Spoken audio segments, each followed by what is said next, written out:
Dans votre édition des locales, cet appel à la générosité des internautes, à Winsenheim en Alsace, 300 musiciens et chanteurs amateurs préparent un conte musical, un beau projet intergénérationnel qui fait l'objet d'un financement participatif. Toujours en Alsace, nous verrons qu'un restaurant de Colmar prépare des repas à la carte aux personnes âgées, des menus adaptés à leur état de santé qui sont livrés à domicile. Mais avant, intéressons-nous à cette école pas comme les autres. Près de Lyon, un établissement privé accueille les laissés pour compte du système éducatif classique, des enfants précoces, hyperactifs ou dyslexiques qui s'épanouissent avec des méthodes pédagogiques personnalisées. L'école Étincelle ressemble plutôt à une grande maison. Cet ancien centre aéré accueille 26 élèves âgés de 5 à 11 ans, répartis dans 2 classes. Des petits effectifs, des méthodes d'apprentissage dits alternatifs, c'est ce qui la différencie d'un établissement public classique. Alors, qui était la citoyenne mystère de la semaine dernière? Qui s'en rappelle? Qui peut me le dire? Je prends le bâton de la parole. Madeleine, les élèves travaillent ensemble, seuls, à 2 ou à 4. L'un révise, l'autre calcule. L'enseignante fait découvrir la nature des mots. La pédagogie est personnalisée aux besoins de chaque enfant. Plus je connais les élèves, mieux je les connais, mieux je différencie, plus je différencie. Donc c'est vrai que c'est beaucoup de travail, mais après, c'est gratifiant de voir à quel point ils progressent. Pour beaucoup d'élèves en difficulté scolaire, cette pédagogie les réconcilie avec l'école. J'arrivais pas à me canaliser, j'étais pas bien là-bas parce que les devoirs, il y en avait trop, je voulais pas les faire. Que là, c'est des missions, c'est pas pareil et j'ai envie de les faire. Cette école privée hors contrat respecte le socle des compétences et des connaissances de l'éducation nationale. Pour s'approprier certaines notions comme des sons complexes, la classe devient bruyante. Quand on est sur des ateliers de manipulation comme ça, c'est certain que c'est bruyant parce qu'ils échangent. Mais en même temps, ce qui est important, c'est qu'ils échangent leurs connaissances. C'est comme ça qu'on apprend. Oh là là, tu as été très rapide. Après 17 ans d'enseignement dans le public, déçue, la directrice de cette école s'est lancée dans cette aventure en 2015. Ce qui donne vraiment des ailes aux enfants, c'est qu'il n'y a pas de rapport à la norme. Comme ils ne sont pas dans une classe, ils ne sont pas en CE1, CE2, mais ils sont tous mélangés. Du coup, ils ne se comparent pas entre eux. Il n'y a pas de compétition et c'est pas je vais trop vite, pas assez vite, je vais juste à mon rythme. En fait, on enlève le stress. La scolarité coûte 500 € par mois, le prix à payer pour redonner confiance à des enfants souvent en souffrance.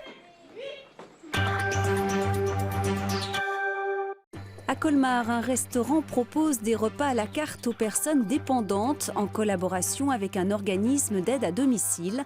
Les plats sont cuisinés avec des produits frais et adaptés au régime alimentaire de chaque bénéficiaire de l'ADAP. Il est 9h30, c'est l'heure de la livraison pour Madame Yegui. Bonjour. Bonjour madame. Je viens vous déposer le repas, Madame Yegui. Un repas complet qu'il ne reste plus qu'à réchauffer. Et pour connaître le menu, c'est simple. C'est le même que celui servi dans ce restaurant. Le chef cuisinier Éric Doucet a été sollicité par un organisme d'aide à domicile, l'ADAP. Tous les jours, il prépare une quarantaine de repas adaptés aux besoins des bénéficiaires. Alors qu'est-ce que c'est ça? Ça, c'est des mixés. Donc on fait aussi bien les légumes, on fait une purée, on les mixe. Et ça, c'est la viande. Pour les gens qui ont des problèmes de déglutition ou des gens qui ont des problèmes qui font des fausses routes. Là, on peut les démouler. Éric Doucet a cuisiné une dizaine d'années en maison de retraite avant d'ouvrir ce restaurant. Son créneau, légumes frais locaux et produits du terroir. Et c'est bien pour ça qu'il a été choisi par l'ADAP pour ses connaissances en matière de nutrition. Il y a du potage aussi pour la personne qui est dialysée. Donc lui, on évite de mettre du chou quand on fait des potages de légumes, vous voyez. Pas de chou pour les dialysés, ni de sel. Et pour les diabétiques, le chef expérimente, essaye de trouver des solutions. Donc tout ce qui est dessert, tout ce qui est pâtisserie, il ne peut pas manger. Donc on essaye de faire des crèmes sans sucre. Fromage blanc nature avec des fruits, mais des fruits sans sucre ajouté. Préparer des repas médicalisés et diététiques, dans ce restaurant, on sait faire. Mais à l'ADAP, on voulait plus. Il fallait aussi que ce soit bon. On voulait proposer à nos bénéficiaires des repas à domicile, mais faits comme à la maison. C'est-à-dire des repas avec des produits frais et surtout qui ont du goût. Pour nous, le repas doit rester un moment de plaisir. Voilà, en dessert, on a un petit mendiant. Oui. Et puis une tomate farcie en entrée. À 80 ans, Madame Yegui ne peut plus mitonner ses petits plats comme avant. Mais sur la qualité, impossible de la tromper. J'ai quand même un peu le truc, est-ce que c'est la cuisine? C'est un art, Une cuisine, il faut avoir du plaisir pour le faire, Et pour la manger aussi? Et pour la manger aussi le soir, non? Voilà, messieurs. Les repas sont livrés tous les matins en semaine chez des personnes âgées ou dépendantes sur les secteurs de Colmar et de Mulhouse. Bonne journée. Bonne journée. Au revoir.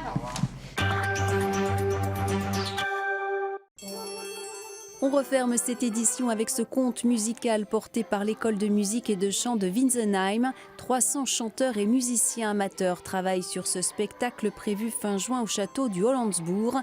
Un projet qui nécessite des fonds. Un appel au financement participatif a été lancé. C'est en pays d'Alsace, il y a bien longtemps, que la neige et le vent se firent une place. Il chante les aventures de Thibaut le jongleur, une légende alsacienne datant du XVe siècle.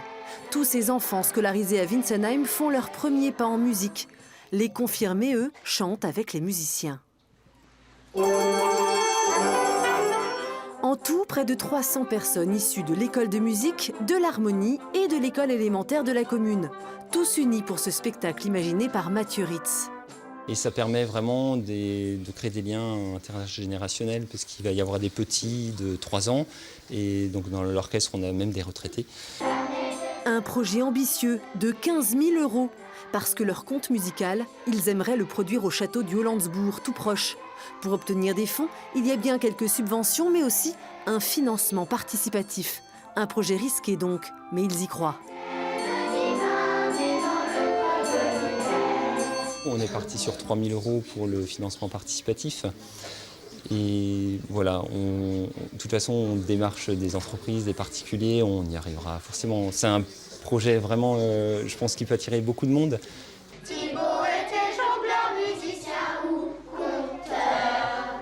Alors avec leur professeur de chant, ils travaillent dur toutes les semaines, sans relâche depuis 4 mois, et déjà ça paye. Vous l'entendez? Ouais, c'est lui-là. Je découvre énormément de choses avec des enfants qui ne sont pas forcément de l'école de musique, des réactions, des façons de faire. Et je leur apprends un petit peu aussi pour s'échauffer la voix avant de commencer le matin, à faire des exercices. Et ils font ça, mais vraiment très, très spontanément. Le financement participatif s'élève déjà à 1 400 € sur les 3 000 attendus. Si tout va bien, le spectacle musical aura donc lieu au château du Hollandsbourg le 28 juin prochain.